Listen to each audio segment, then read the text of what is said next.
Welcome to Surya tutorials. तो कैसे हैं आप सब। मेरा नाम कौस्तुभ वर्मा है और आज हम लोग जो है क्लास 9th के केमिस्ट्री के first chapter matter in our surroundings के सेकंड पार्ट को पढ़ेंगे। तो अपने फर्स्ट पार्ट में हम लोगों ने जो है ये समझा था कि मैटर क्या होता है और साथ ही साथ ये देखा था कि कितनी फॉर्म्स में हमारे नेचर में मैटर एग्जिस्ट करता है। इस लेक्चर में हम लोग जो है ये कोशिश करेंगे कि आपका जो पूरा चैप्टर है वो फिनिश हो जाए। तो चलिए स्टार्ट करते हैं। तो यहाँ से अगर हम लोग देखें तो हमारा फर्स्ट टॉपिक क्या है, that is change of state of matter. तो इस टॉपिक में हम लोग ये समझेंगे कि किस तरीके से हम लोग जो है मैटर की स्टेट को कन्वर्ट कर सकते हैं। मीन्स अगर हमारा मैटर जो है वो सॉलिड फॉर्म में एग्जिस्ट कर रहा है तो हम लोग उसको लिक्विड में कन्वर्ट कर सकते हैं, लिक्विड से उसको गैस में कन्वर्ट कर सकते हैं, गैसेस से उसको लिक्विड में कन्वर्ट कर सकते हैं, या फिर गैस से उसको डायरेक्टली सॉलिड में कन्वर्ट कर सकते हैं। तो जनरली हम लोगों के पास दो तरीके होते हैं जिससे कि हमारा जो मैटर है उसकी स्टेट में क्या आ जाए, कन्वर्जन आ जाए। तो फर्स्ट पार्ट में हम लोग ये देखेंगे कि अगर हम लोग जो है टेम्परेचर को इंक्रीज़ कर दें या डिक्रीज़ कर दें तो जो हमारे मैटर की स्टेट होती है वो कन्वर्ट हो जाती है। इसी तरीके से सेकंड पॉइंट में हम लोग ये पढ़ेंगे कि अगर हम लोग जो है प्रेशर को इंक्रीज़ कर दें या प्रेशर को डिक्रीज़ कर दें तो भी हमारा जो मैटर है उसकी स्टेट में क्या आ जाता है, कन्वर्जन आ जाता है। तो सबसे पहले हम लोग जो है टेम्परेचर के बारे में बात करेंगे, देन हम लोग जो है प्रेशर को लेकर बात करेंगे। तो यहाँ पर अगर हम लोग टेम्परेचर की बात करें तो अगर हम लोग सॉलिड में हीट को प्रोवाइड करेंगे तो ये किस में कन्वर्ट हो जाते हैं, लिक्विड्स में कन्वर्ट हो जाते हैं। लिक्विड्स को अगर हम लोग हीट देते हैं तो ये किस में कन्वर्ट हो जाते हैं, गैसेस में कन्वर्ट हो जाते हैं। आप लोग खुद ही देखिए कि अगर हम लोग वाटर को बॉयल कर दें या उसको हीट करते रहें तो एक टाइम आता है कि वो किस में कन्वर्ट हो जाता है, वेपर में कन्वर्ट हो जाता है।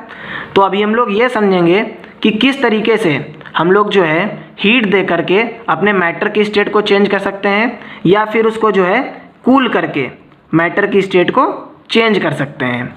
इसी तरीके से अगर हम लोग प्रेशर की बात करें तो जब हम लोग जो है गैसेस में प्रेशर को इंक्रीज़ करते हैं तो गैसेस में जब प्रेशर को इंक्रीज़ करेंगे तो गैसेस के पार्टिकल्स बहुत दूर दूर होते हैं।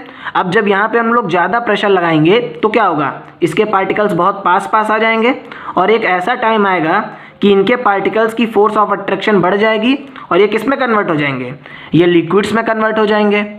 इसी तरीके से अगर हम लोग जो है लिक्विड्स के प्रेशर को इंक्रीज़ कर दें तो वो किस में कन्वर्ट हो जाते हैं, सॉलिड्स में कन्वर्ट हो जाते हैं। तो ये दोनों फिनोमेना को हम लोग समझेंगे कि किस तरीके से हम लोग जो है टेम्परेचर को इंक्रीज़ करके या डिक्रीज़ करके मैटर की स्टेट को चेंज कर सकते हैं, या फिर हम लोग जो है प्रेशर को इंक्रीज़ करके या डिक्रीज़ करके मैटर की स्टेट को कन्वर्ट कर सकते हैं। तो यहाँ से अब हम लोग जो है सबसे पहले ये समझते हैं कि आखिर टेम्परेचर क्या होता है, इसकी एसआई यूनिट क्या होती है और इसकी कॉमन यूनिट क्या होती है।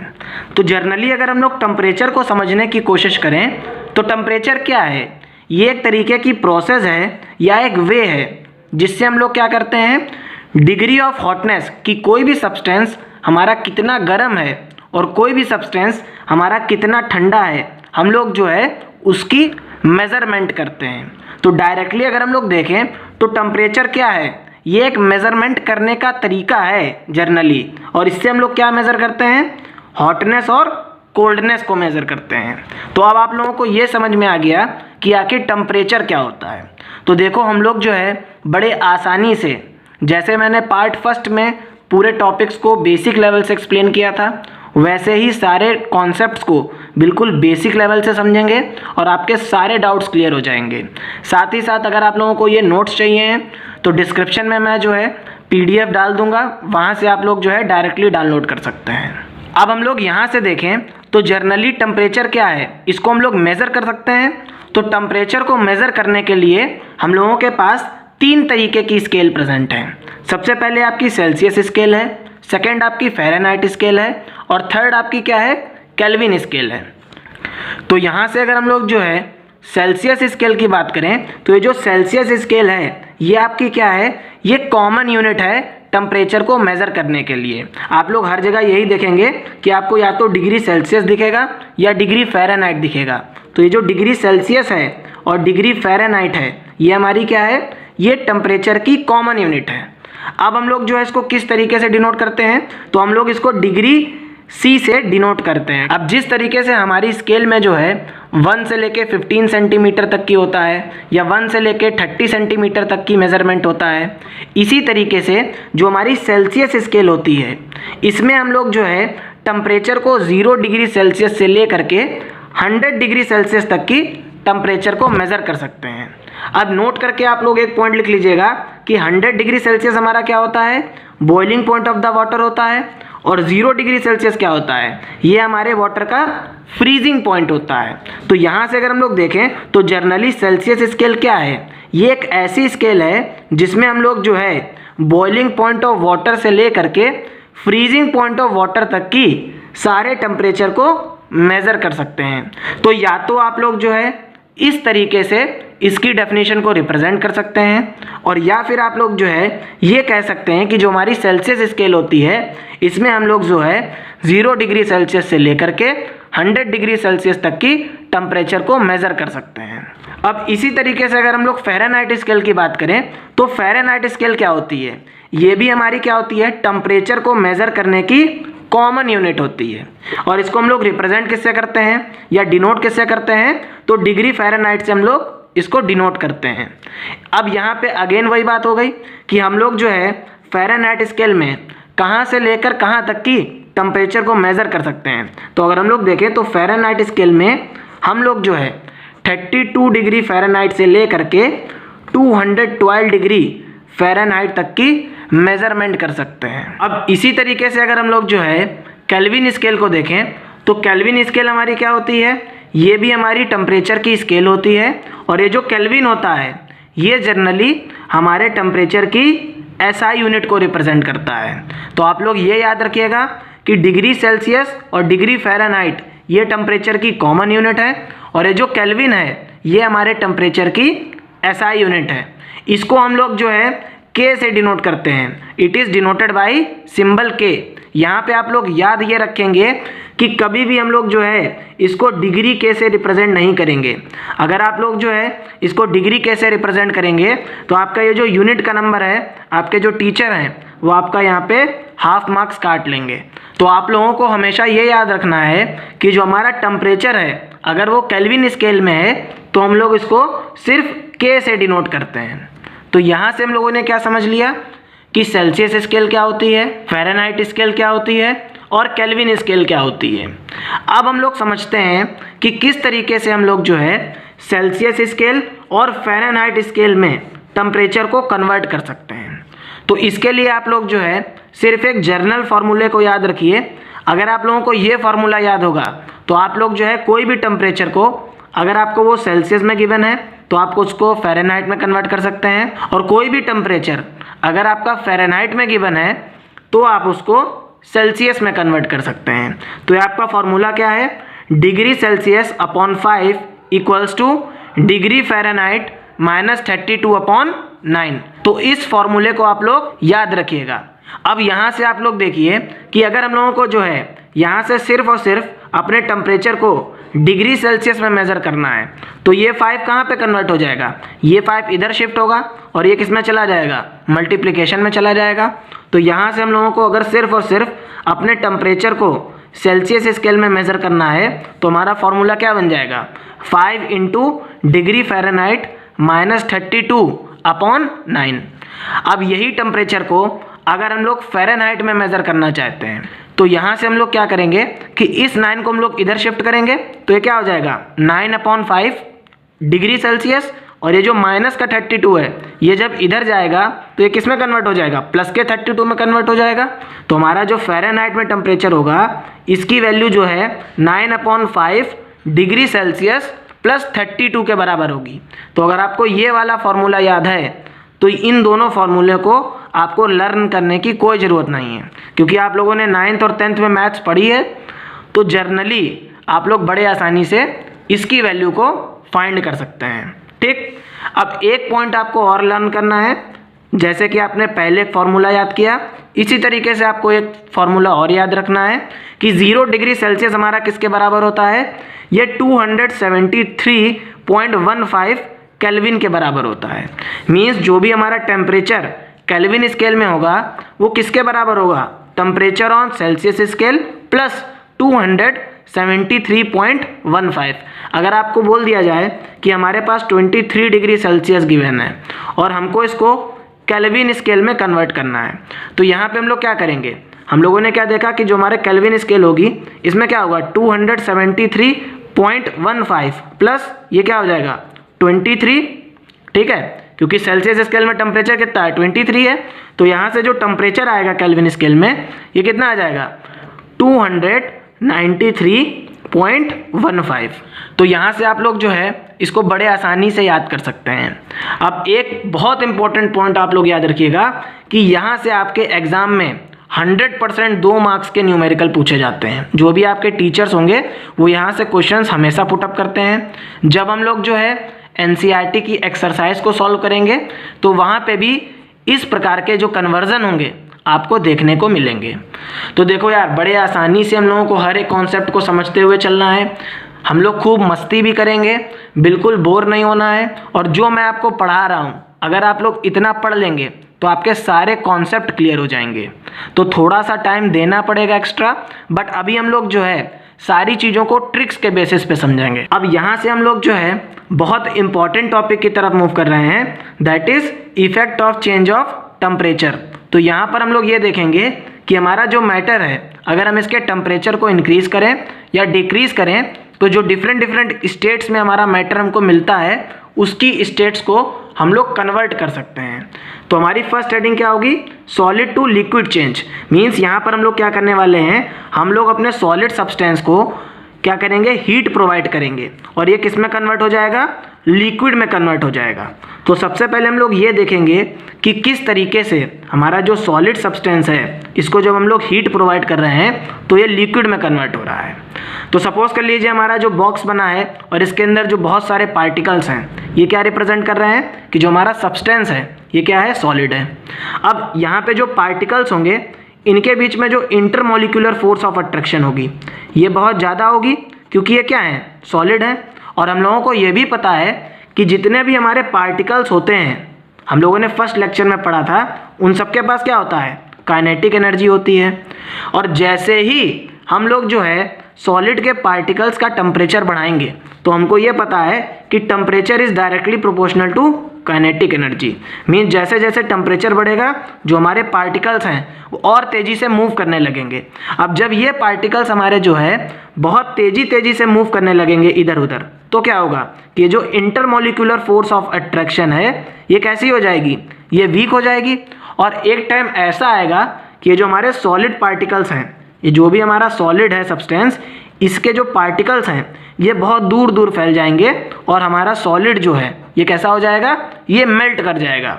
मीन्स ये जो है ये लिक्विड फॉर्म में कन्वर्ट हो जाएगा। तो आपको यहाँ पे ये समझ में आया कि किस तरीके से हमारा जो सॉलिड है वो लिक्विड में कन्वर्ट हो रहा है। मीन्स हम लोगों ने सॉलिड के टेम्परेचर को बढ़ाया। अब क्योंकि सॉलिड के पार्टिकल्स के पास क्या होगा, जितने भी पार्टिकल्स हैं उन सबके पास काइनेटिक एनर्जी होगी। अब जैसे जैसे हम लोग जो है पार्टिकल्स का टेम्परेचर बढ़ाते जाएंगे वैसे ही क्या होगा कि जो हमारे पार्टिकल्स हैं उनकी जो फोर्स ऑफ अट्रैक्शन होगी ये बिखर जाएगी। मीन्स ये वीक हो जाएगी और ये क्या हो जाएंगे, ये एक दूसरे से अलग हो जाएंगे। और एक ऐसी सिचुएशन आएगी जिसमें हमारा जो सॉलिड है ये क्या कर जाएगा, ये मेल्ट कर जाएगा और ये लिक्विड फॉर्म में कन्वर्ट हो जाएगा। तो यहाँ से हम लोग ये समझ लेते हैं कि इस प्रोसेस को हम लोग क्या कहते हैं। तो ऐसी प्रोसेस जिसमें हमारा जो सॉलिड सब्सटेंस है ये लिक्विड में कन्वर्ट हो जाता है, जब हम लोग जो है इसको हीट करते हैं तो इस प्रोसेस को हम लोग या तो मेल्टिंग कहते हैं और या फिर फ्यूज़न कहते हैं। तो इसको अभी आप लोग इस तरीके से याद कर लीजिए। फिर मैंने एक बहुत अच्छी ट्रिक बनाई है जिससे कि आपके जो सारे डाउट्स हैं वो क्लियर हो जाएंगे।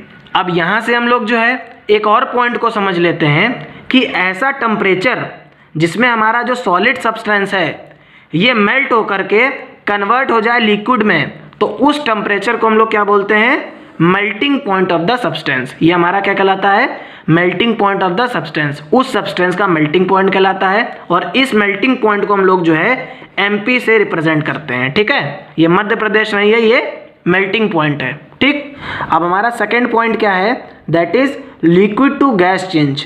तो यहाँ पर हम लोग ये देखेंगे कि किस तरीके से जो हमारे लिक्विड्स हैं जब हम लोग इनको हीट करते हैं तो ये गैसेस की फॉर्म में कन्वर्ट हो जाते हैं।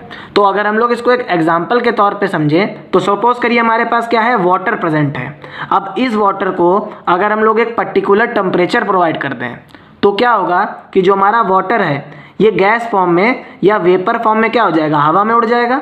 तो यहाँ पर हम लोगों को जो है सबसे पहले ये समझना है कि किस तरीके से हमारा जो लिक्विड स्टेट है मैटर की, जब हम लोग इसको हीट कर रहे हैं तो ये गैस में कन्वर्ट हो जा रहा है। अब यहाँ पर हम लोग जो है ये सपोज कर ले रहे हैं कि ये जो हमारा सब्सटेंस है ये लिक्विड रहा होगा और जो भी हमारा लिक्विड है इसके पास कुछ पार्टिकल्स होंगे और इन पार्टिकल्स के पास खुद की क्या होगी, काइनेटिक एनर्जी होगी। और मैंने आपको ये अभी पढ़ाया है कि टेम्परेचर किसके प्रोपोर्शनल होता है, काइनेटिक एनर्जी के प्रोपोर्शनल होता है। अगर आप लोगों को ये नहीं पता है तो आप लोग सबसे पहले फर्स्ट लेक्चर को देखिए जाके कि जैसे जैसे हम लोग जो है टेम्परेचर को बढ़ाते हैं वैसे वैसे जो हमारे पार्टिकल्स होंगे उनकी काइनेटिक एनर्जी बढ़ेगी। अब जब पार्टिकल्स की काइनेटिक एनर्जी बढ़ेगी तो यहाँ पर क्या होगा बेटा कि ये जो हमारे पार्टिकल्स हैं ये टू एंड फ्रो मोशन करेंगे और इनकी जो फोर्स ऑफ अट्रैक्शन है, मीन्स इनमें जो इंटरमोलिक्यूलर फोर्स ऑफ अट्रैक्शन लग रही है, ये क्या हो जाएगी, ये वीक हो जाएगी। और जब ये वीक हो जाएगी तो क्या होगा, एक ऐसी स्टेट आएगी जिसमें ये जो हमारे लिक्विड्स हैं ये वेपर की फॉर्म में कन्वर्ट होके एवोपोरेट कर जाएंगे। आप लोगों को फिर से मैं समझा दे रहा हूँ कि हमारे लिक्विड के कुछ पार्टिकल्स होंगे, इन पार्टिकल्स का जब हम लोग टेम्परेचर बढ़ाएंगे तो टेम्परेचर किसके प्रोपोर्शनल होता है, काइनेटिक एनर्जी के प्रोपोर्शनल होता है। तो जब हम टेम्परेचर बढ़ाएंगे तो इनकी काइनेटिक एनर्जी बढ़ेगी और जैसे जैसे काइनेटिक एनर्जी बढ़ेगी तो ये क्या करेंगे, ये एक दूसरे से टकराएंगे और जब ये एक दूसरे के साथ कोलिजन करेंगे तो इनकी जो फोर्स ऑफ अट्रैक्शन है ये क्या हो जाएगी, ये वीक हो जाएगी।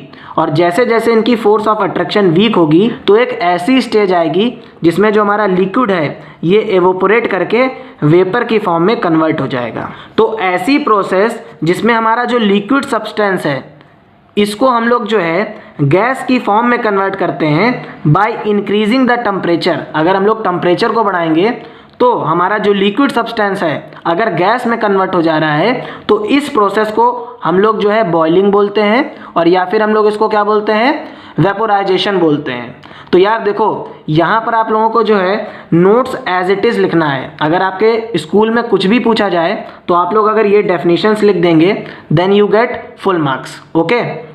अब यहाँ पर हम लोगों को सेकेंड पॉइंट क्या समझना है कि ऐसा टेम्परेचर जिसमें हमारा जो लिक्विड सब्सटेंस है ये एवोपोरेट होकर के पूरा का पूरा कन्वर्ट हो जाए गैस में, उस टेम्परेचर को हम लोग क्या बोलते हैं, boiling point of the liquid बोलते हैं। वो हमारा क्या कहलाता है, बॉइलिंग पॉइंट ऑफ लिक्विड कहलाता है। और इस बॉइलिंग पॉइंट को हम लोग BP से रिप्रेजेंट करते हैं, ठीक है। ये BP आपका प्रेशर नहीं है, ये बॉइलिंग पॉइंट है, ठीक। तो यहाँ पर हम लोग जो है एग्जाम्पल से समझ लेते हैं कि जो हमारा वाटर होता है दैट इज H2O, इसका जो बॉइलिंग पॉइंट होता है ये क्या होता है, 100 डिग्री सेल्सियस होता है। मीन्स जो भी हमारा लिक्विड स्टेज में वाटर होगा ये 100 डिग्री सेल्सियस में पूरा का पूरा गैसियस फॉर्म में कन्वर्ट हो जाएगा। इसी तरीके से अगर हम लोग अल्कोहल की बात करें तो जो हमारा अल्कोहल का बॉइलिंग पॉइंट होता है ये 78 डिग्री सेल्सियस होता है। मीन्स जब हम लोग अल्कोहल को 78 डिग्री सेल्सियस टेम्परेचर प्रोवाइड करेंगे तो ये किस में कन्वर्ट हो जाएगा, ये गैस में कन्वर्ट हो जाएगा। अब यहाँ से हम लोग जो है अपने थर्ड कन्वर्जन को देखते हैं that is gas to liquid change. तो अभी तक हम लोग क्या पढ़ रहे थे, अभी तक हम लोग हीट दे रहे थे। तो हम लोगों ने जब सॉलिड्स को हीट दिया तो ये किस में कन्वर्ट हो गए, लिक्विड्स में कन्वर्ट हो गए। और लिक्विड को जब हीट किया तो ये किस में कन्वर्ट हो गए, गैस में कन्वर्ट हो गए। इसी तरीके से अब हम लोग क्या करने जा रहे हैं, हम लोग गैस को लिक्विड में चेंज करने जा रहे हैं, ठीक। तो जब हम लोग जो है गैसेस को कूल करते हैं तो ये हमारी किस में कन्वर्ट हो जाती हैं, लिक्विड्स में कन्वर्ट हो जाती हैं।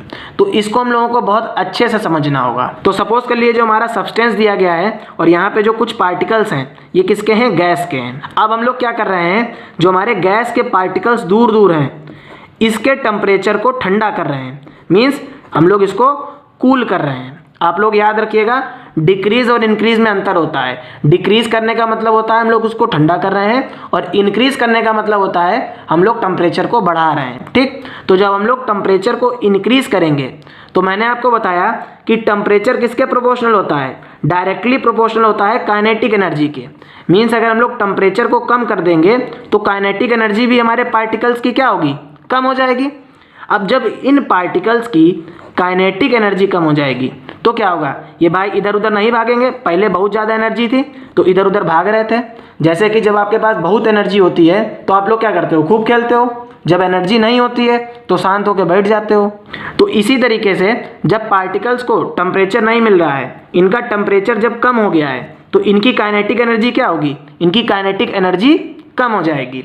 और जैसे ही ये काइनेटिक एनर्जी कम होगी तो ये जो पार्टिकल्स हैं ये पास पास आएंगे, और जब ये पास पास आएंगे तो इनमें क्या होगा, इनमें फोर्स ऑफ अट्रैक्शन लगेगी। क्या लगेगी, फोर्स ऑफ अट्रैक्शन लगेगी, या इनकी जो फोर्स ऑफ अट्रैक्शन है ये क्या हो जाएगी, ये बढ़ जाएगी।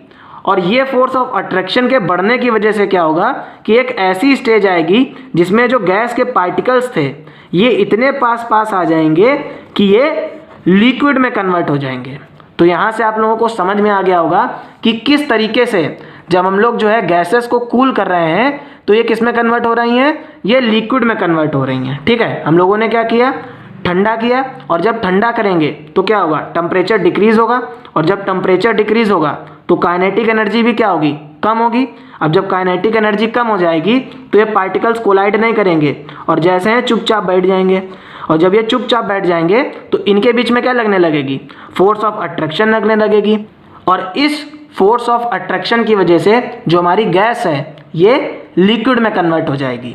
तो आप लोगों को यहाँ पे याद क्या रखना है कि एक ऐसी प्रोसेस जिसमें हमारा जो गैस है हम लोग जो है उसको लिक्विड में कन्वर्ट कर रहे हैं बाय कूलिंग और decreasing the temperature, it is known as condensation. इसको हम लोग क्या बोलते हैं, कंडेंसेशन बोलते हैं। आप लोग याद रखिएगा, यहाँ से 2 मार्क्स की डेफिनेशन डायरेक्टली आपके टीचर्स पूछते हैं और ये बहुत इंपॉर्टेंट है। आप लोग इसको एज इट इज़ रिप्रेजेंट कर सकते हैं।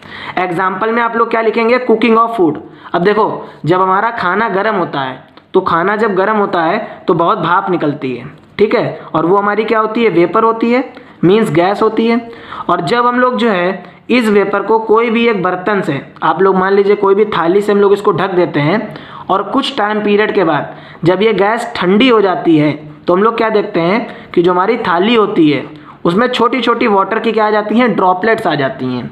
तो वहाँ पे तो कोई पानी था नहीं, तो ये किस में कन्वर्ट हुआ, गैस हमारी जब ठंडी हुई तो ये क्या हो गई, ये हमारी लिक्विड में कन्वर्ट हो गई। तो इस तरीके से आप लोग जो है इसको एक एग्जाम्पल के तौर पे भी समझ सकते हैं।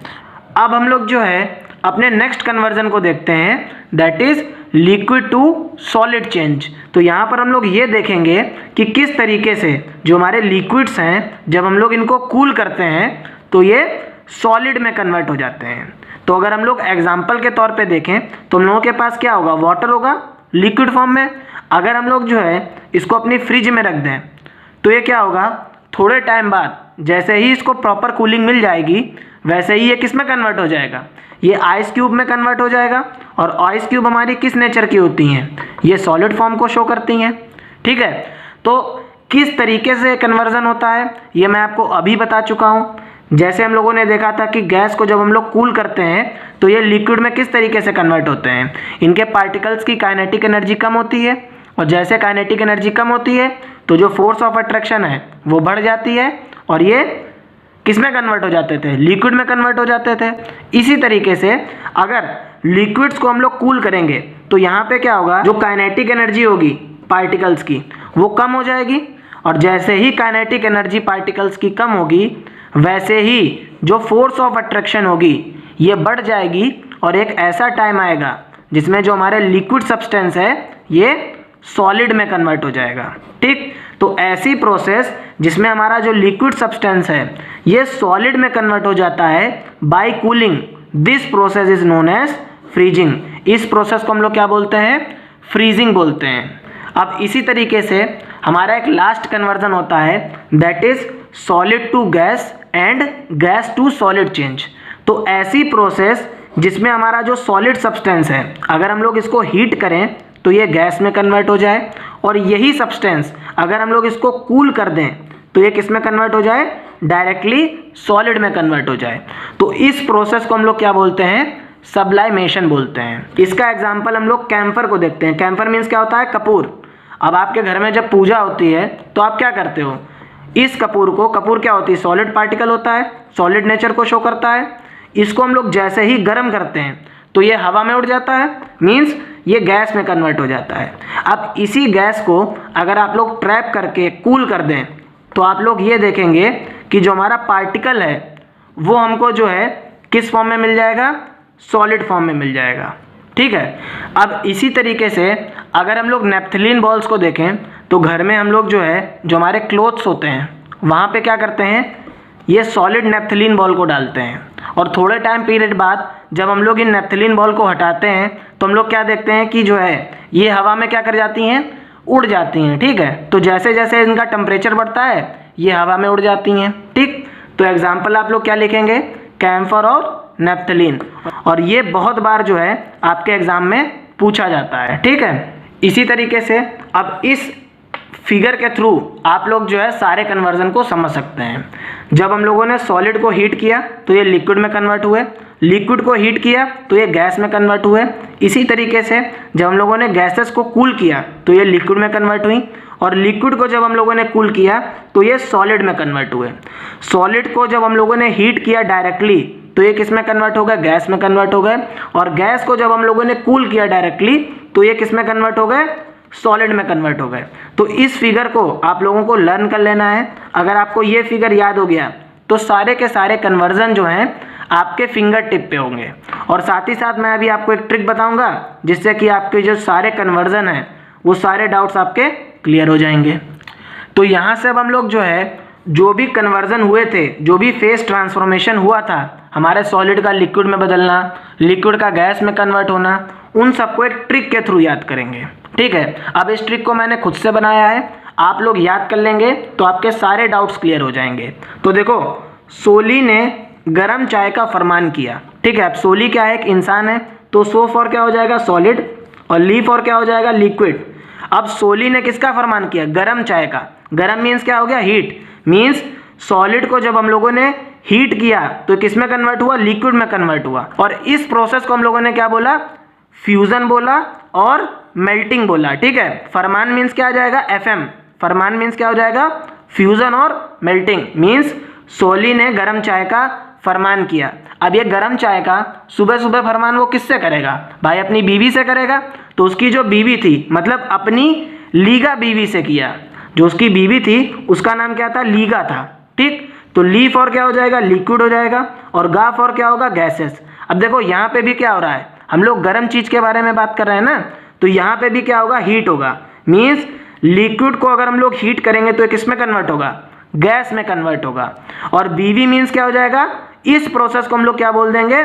बॉइलिंग और वेपोराइजेशन बोल देंगे। तो यहाँ तक हम लोगों ने समझ लिया कि किस तरीके से सॉलिड से जब लिक्विड में कन्वर्जन होगा तो हम उसको फ्यूजन और मेल्टिंग बोलेंगे, और लिक्विड से जब गैस में कन्वर्जन होगा तो उसको हम लोग क्या बोलेंगे?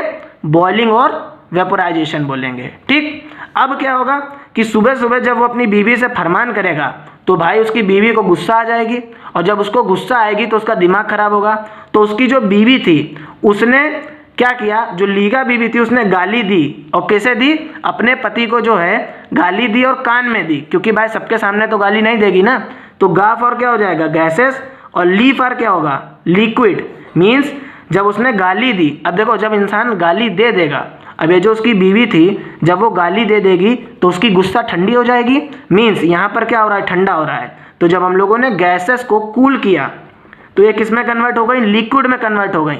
और कहाँ पे गाली दी? कान में गाली दी। ठीक है। कान में दी, सबके सामने नहीं देगी गाली, नहीं तो बेइज्जती हो जाएगी ना पति की, और उसकी भी इज्जत नहीं बचेगी। तो कान में गाली दी। अब कान में जब गाली देगी तो उसको हम लोगों ने क्या बोला? उसको हम लोगों ने कंडेंसेशन बोला। अब गाली तो दे दी, लेकिन गाली देने के बाद क्या किया? उसने बोला ये लीजिए और सो जाइए, मतलब चाय लीजिए और सो जाइए। मीन्स ली फॉर क्या हो जाएगा? लीजिए मीन्स ली फॉर लिक्विड, और सो फॉर सॉलिड मीन्स ये लीजिए। मीन्स लिक्विड से जब सॉलिड में कन्वर्जन हुआ तो फिर से मीन्स फ्रीजिंग। इसको हम लोगों ने क्या बोल दिया? फ्रीजिंग बोल दिया। तो ये ली मीन्स क्या हो गया? लिक्विड हो गया। और सो मीन्स क्या हो गया? सॉलिड। तो लिक्विड से जब सॉलिड में कन्वर्जन होगा तो इस प्रोसेस को हम लोग क्या बोलेंगे? फ्रीजिंग बोलेंगे।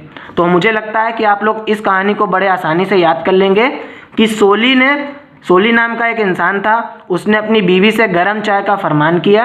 अब उसकी जो बीवी थी उसका नाम क्या था, लीगा। तो अपनी लीगा बीवी से फरमान किया। अब फरमान क्या किया, अपनी लीगा बीवी से चाय का फरमान किया। ठीक, अब उसकी बीवी को गुस्सा आ गई। जब उसको गुस्सा आ गई तो उसने अपने पति को क्या दी, गाली दी। और गाली कहाँ पे दी, कान में दी। ठीक, और उसके बाद अब चाय तो बनानी ही पड़ेगी, चाहे जितनी भी गाली दे दो। तो क्या होता है कि फिर उससे वो अपने पति से बोलती है कि ये लीजिए चाय और फिर से सो जाइए, क्योंकि आपके पास कोई काम तो है नहीं, तो लो फिर से चाय और फिर से सो जाइए, क्योंकि अभी क्या चल रहा है, कोरोना वायरस चल रहा है। ठीक है, आराम से सोइए। तो इस तरीके से जो है हम लोगों ने एक ट्रिक के थ्रू सारे के सारे कन्वर्जन्स को याद कर लिया। अब हम लोग जो है अपने नेक्स्ट टॉपिक को कवर अप करते हैं, दैट इज लेटेंट हीट। तो ये टॉपिक जो है बहुत ज़्यादा इंपॉर्टेंट है आपके एग्जाम्स के पॉइंट ऑफ व्यू से, और हम लोग जो है इसको बड़े आसानी से समझेंगे कि आखिर लेटेंट हीट होती क्या है। तो अगर हम लोग सबसे पहले ये समझें कि इस वर्ड लेटेंट का मतलब क्या होता है, तो लेटेंट का मतलब होता है हिडन, और हीट क्या है, एक तरीके की एनर्जी है। तो यहाँ पर हम लोग जो है हिडन एनर्जी के बारे में बात करेंगे कि ये जो हिडन एनर्जी है आखिर ये कहाँ पे यूज़ हो रही है और आखिर ये होती क्या है। तो अगर हम लोग देखें तो जर्नली हम लोग जो है इसको एक फिगर के थ्रू समझने की कोशिश करेंगे कि आखिर जो हीट एनर्जी है वो कहाँ पे यूज़ हो रही है। तो यहाँ पर हम लोगों के पास क्या है, एक बंसन बर्नर है जो क्या कर रहा है, हमारा जो बीकर है और बीकर में क्या प्रेजेंट है, वाटर प्रेजेंट है, इसको हीट कर रहा है। और हम लोगों ने जो है टेम्परेचर को मेज़र करने के लिए एक थर्मामीटर लगा दिया है। अब इनिशियली हम लोग क्या कर ले रहे हैं, मान ले रहे हैं, हम लोगों ने मान लिया कि हम लोगों ने इसको इतनी हीट प्रोवाइड कर दी कि जो हमारा थर्मामीटर है इसका टेम्परेचर 35 डिग्री सेल्सियस हो गया। अब देखो इसको बड़े ध्यान से समझना, बहुत ज़्यादा इंपॉर्टेंट टॉपिक है ये। अब इसका टेम्परेचर कितना हो गया, 35 डिग्री सेल्सियस हो गया। अब हम लोग हीट बढ़ाते जा रहे हैं, जैसे जैसे हीट बढ़ा रहे हैं इस थर्मामीटर का टेम्परेचर बढ़ता जा रहा है। 45 डिग्री सेल्सियस भी दिखाएगा, 55 डिग्री सेल्सियस भी दिखाएगा, 95 डिग्री सेल्सियस तक दिखाएगा। अब क्या होगा, जैसे ही ये थर्मामीटर का टेम्परेचर 100 डिग्री सेल्सियस आएगा, क्योंकि हम लोगों ने यहाँ पे क्या लिया है, वाटर लिया है, तो हमारा जो वाटर है ये क्या होने लगेगा, ये बॉयल करने लगेगा। ठीक है, क्योंकि हमको ये पता है कि 100 डिग्री सेल्सियस पे क्या होता है, जो हमारा वाटर है, मीन्स जो हमारा लिक्विड वाटर है, ये गैस की फॉर्म में कन्वर्ट होने लगता है। तो हम लोग यहाँ पे ये ऑब्जर्व करेंगे कि 100 डिग्री सेल्सियस के बाद जो भी टेम्परेचर है थर्मामीटर का वो इंक्रीज नहीं हो रहा है, वो क्या हो गया है, वो कांस्टेंट हो गया है।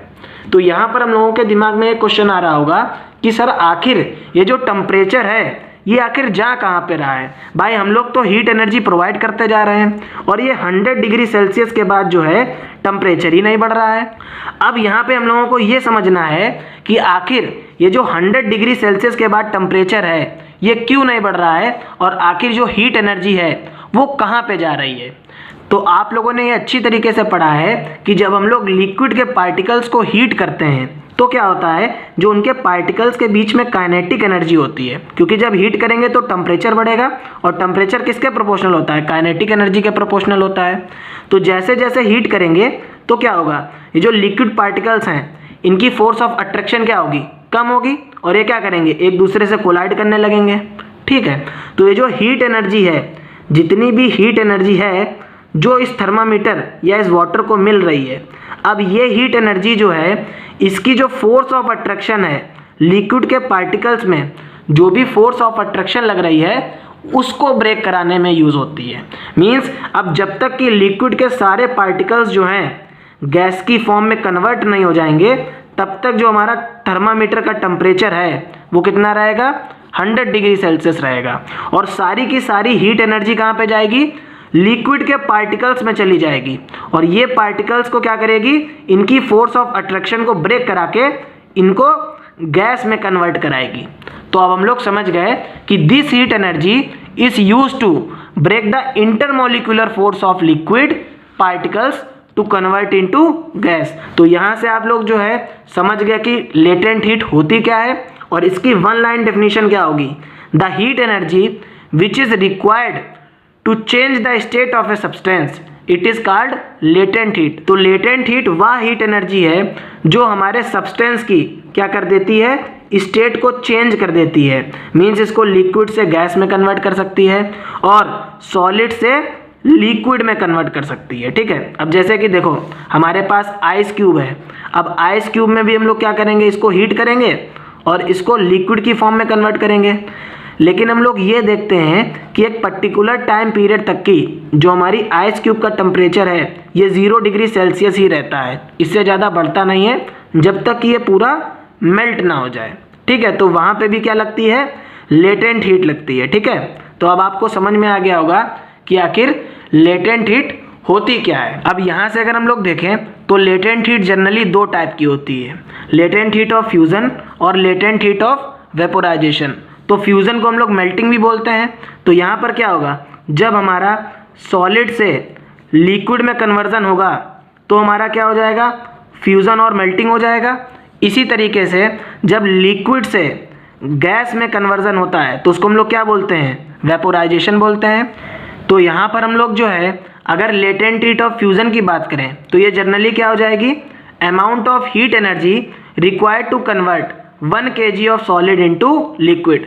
तो वो हीट एनर्जी जो हमारे 1 kg ऑफ सॉलिड को लिक्विड में कन्वर्ट कर दे वो हमारी क्या कहलाती है, लेटेंट हीट ऑफ फ्यूज़न कहलाती है। इसी तरीके से अगर हम लोग देखें तो लेटेंट हीट ऑफ वेपोराइजेशन क्या होगा। अब वेपोराइजेशन में क्या होता है, जब लिक्विड से गैस में कन्वर्जन होता है तो वो क्या कहलाता है, वेपोराइजेशन कहलाता है। तो यहाँ पर भी क्या होगा कि amount of heat energy which is required to convert 1 kg of given liquid to gas. अब देखो यहाँ पे तुम लोगों को कन्फ्यूज़न क्या होगी कि लिक्विड को हम लोग kg में मेज़र कर रहे हैं। अब तुम लोग कभी भी अगर 1 लीटर वाली किनले या बिस्लरी की बोतल को देखोगे तो वहाँ पे देखो यार क्या होता है कि हम लोग ये देखते हैं कि 1 लीटर इक्वल्स टू 0.923 kg। तो लीटर का kg में भी कन्वर्जन हो सकता है। तो वो हीट एनर्जी जो 1 kg लिक्विड को गैस में कन्वर्ट कर दे उसको हम लोग क्या बोलते हैं, लेटेंट हीट ऑफ वेपोराइजेशन बोलते हैं। तो जब भी लेटेंट हीट आए तो लेटेंट हीट का मतलब क्या होता है, हीट एनर्जी। और हीट एनर्जी कितने के लिए, 1 kg के लिए। अब यहाँ से हम लोग जो है लेटेंट हीट को इसके ग्राफ के थ्रू समझते हैं। तो नीचे हमारा क्या है, एक्स एक्सिस पे हीट एनर्जी है और वाई एक्सिस पे हमारा क्या है, टेम्परेचर है। अब देखो जनरली यहाँ पर हम लोगों को 2 तरीके से समझना है कि जब हम लोगों ने सॉलिड को हीट किया तो वो लिक्विड में कन्वर्ट हुआ, इसको हम लोगों ने क्या बोला, लेटेंट हीट ऑफ फ्यूजन बोला। ठीक है, लेटेंट हीट ऑफ फ्यूजन। और इसी तरीके से जब लिक्विड को हम लोगों ने हीट किया तो ये किस में कन्वर्ट हो गया, गैस में कन्वर्ट हो गया। तो देखो जो हमारा सॉलिड था, अब सॉलिड हमारा यहाँ पे इनिशियल स्टेट में सॉलिड है। अब जैसे जैसे हम लोग टेम्परेचर बढ़ाएंगे, जैसे जैसे इसका टेम्परेचर बढ़ाएंगे तो क्या होगा, इसका ग्राफ बढ़ता रहेगा।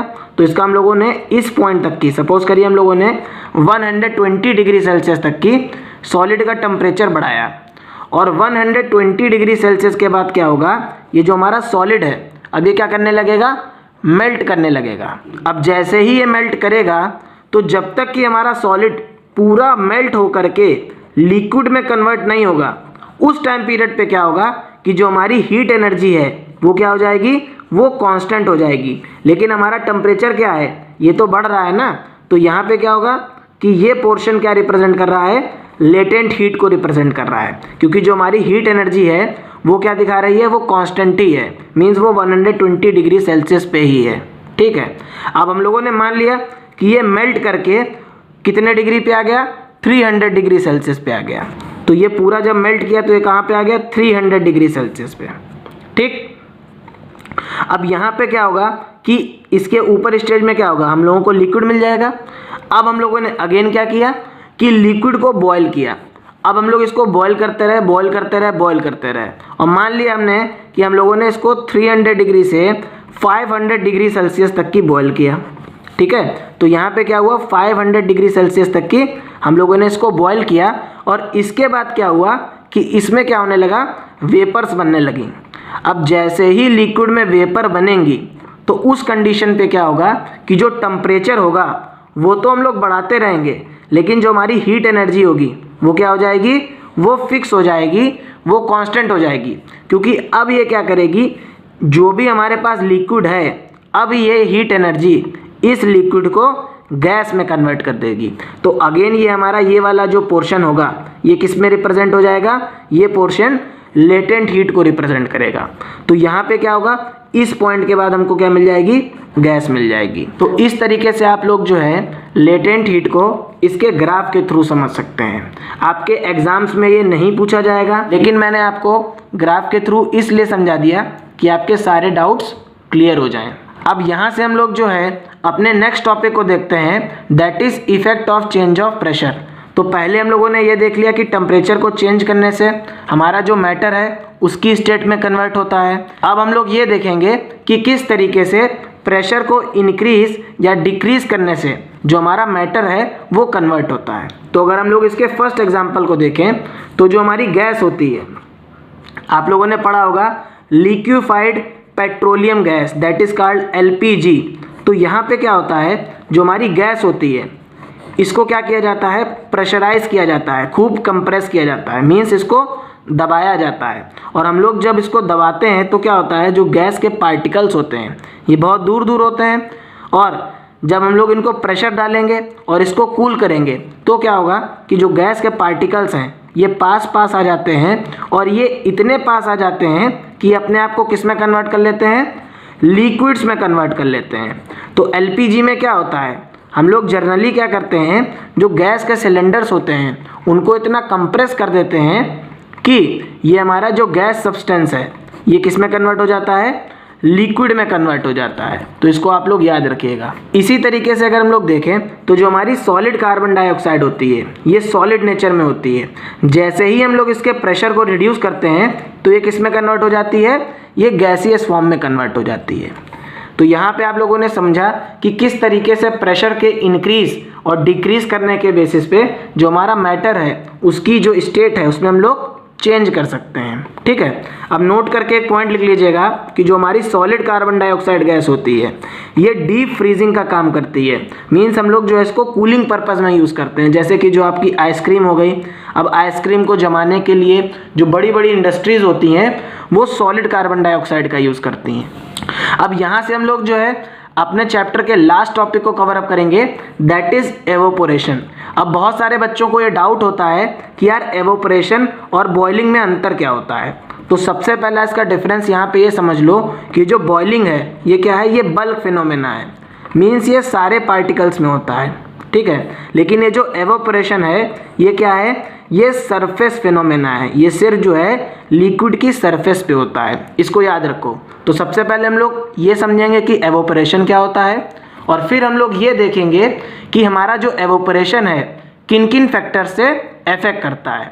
तो अगर हम लोग एवोपोरेशन की बात करें तो इट इज़ अ प्रोसेस, ये क्या है, एक तरीके की प्रोसेस है जिसमें जो हमारा लिक्विड है वो किस में कन्वर्ट हो जाता है, वो गैस और वेपर्स में कन्वर्ट हो जाता है बिलो इट्स बॉइलिंग पॉइंट। कि कोई भी हमारा जो लिक्विड है अगर उसका बॉइलिंग पॉइंट हम लोग मान ले रहे हैं कि वो 100 डिग्री सेल्सियस पे बॉयल हो रहा है, लेकिन अब ये जो है लिक्विड 100 डिग्री सेल्सियस से पहले अगर जो है वेपर में कन्वर्ट हो जाए, गैसियस फॉर्म में कन्वर्ट हो जाए, तो वो हमारा क्या कहलाएगा, वो प्रोसेस हमारी एवोपोरेशन कहलाएगी। तो अब हम लोग ये समझते हैं कि आखिर किस तरीके से एवोपोरेशन होती है।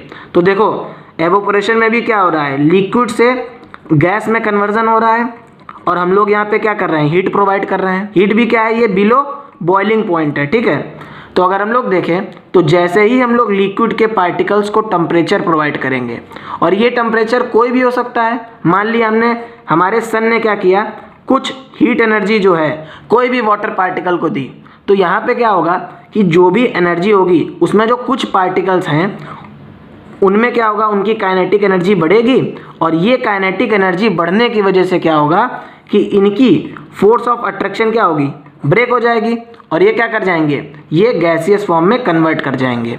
लेकिन कुछ ही पार्टिकल्स ऐसा करेंगे, तो इस प्रोसेस की वजह से क्या हो रहा है, एवोपोरेशन हो रहा है। तो आप लोग याद रखिएगा कि एवोपोरेशन कैसे होता है और एवोपोरेशन क्या होता है। तो यहाँ पर अब हम लोग ये समझते हैं कि आखिर किन किन फैक्टर्स पे एवोपोरेशन डिपेंड होता है।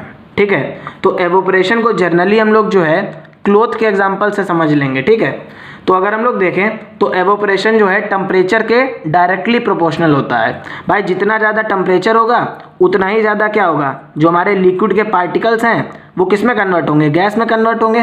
तो देखो अगर तुम लोग जो है बहुत गर्मी में जो है अगर अपने कपड़ों को जो है बाहर डाल देते हो तो क्या होता है कि कपड़े जो होते हैं बहुत जल्दी सूख जाते हैं। अब इसकी वजह से क्या होता है कि जो सरफेस पे वाटर पार्टिकल्स प्रेजेंट होते हैं उनमें क्या होता है, उनमें ज़्यादा एवोपोरेशन होती है, मीन्स उनका टेम्परेचर बढ़ता है और वो जल्दी जल्दी किस में कन्वर्ट होते हैं, गैस में कन्वर्ट हो जाते हैं। और इसी प्रोसेस को हम लोगों ने क्या बोला था, एवोपोरेशन बोला था। तो जितना ज़्यादा टेम्परेचर होगा उतना ही ज़्यादा क्या होगा, एवोपोरेशन होगा।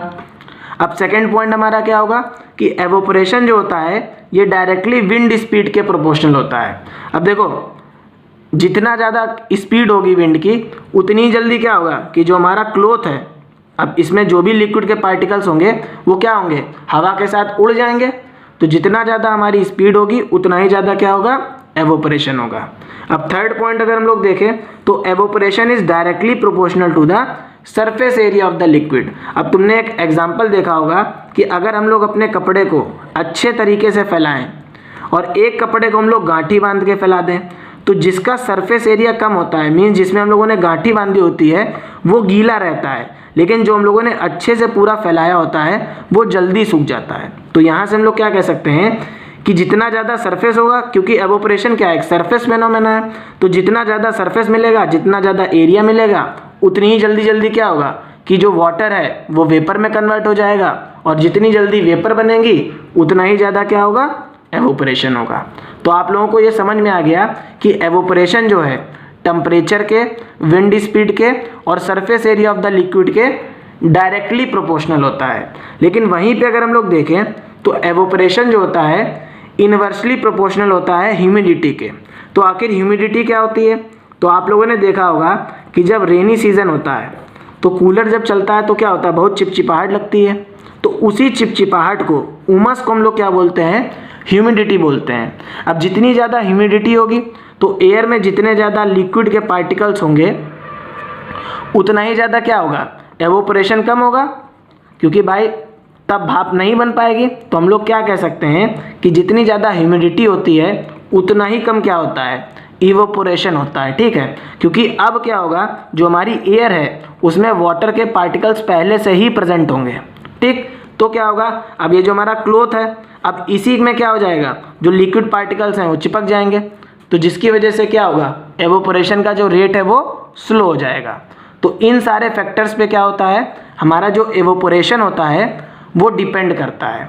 अब हम लोग ये समझते हैं कि किस तरीके से एवोपोरेशन जो है नेचर में कूलिंग को कॉज करता है। ठीक है, नेचर को ठंडा करता है। तो अगर हम लोग इसको एक एग्जाम्पल के तौर पे समझें तो ये हमारा क्या है, हम लोग मान ले रहे हैं ओशियन है। ठीक है, और यहाँ से क्या है, सन है। अब सन क्या कर रहा है, हीट एनर्जी को रिलीज कर रहा है। ठीक, अब ये हीट एनर्जी जो है, हमारा जो ओशियन है उसकी सरफेस पे क्या होगा, क्योंकि ओशियन के सरफेस पे क्या है, लिक्विड प्रेजेंट है।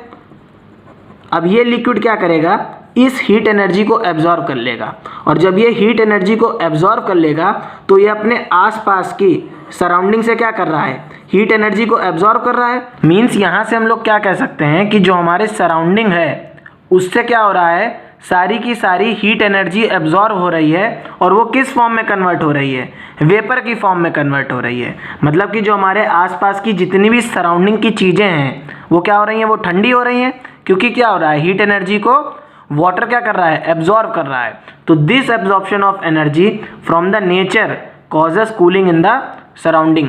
तो ये जो एब्जॉर्प्शन होता है एनर्जी का नेचर से, ये क्या करता है, हमारे आसपास के सराउंडिंग की सभी चीज़ों को क्या करता है, कूल करता है। और ये सारी चीज़ें किसकी वजह से हो रही हैं, ये सारी चीज़ें हो रही है एवोपोरेशन की वजह से। तो हम लोग क्या कह सकते हैं कि एवोपोरेशन जो है कूलिंग को कॉज करता है।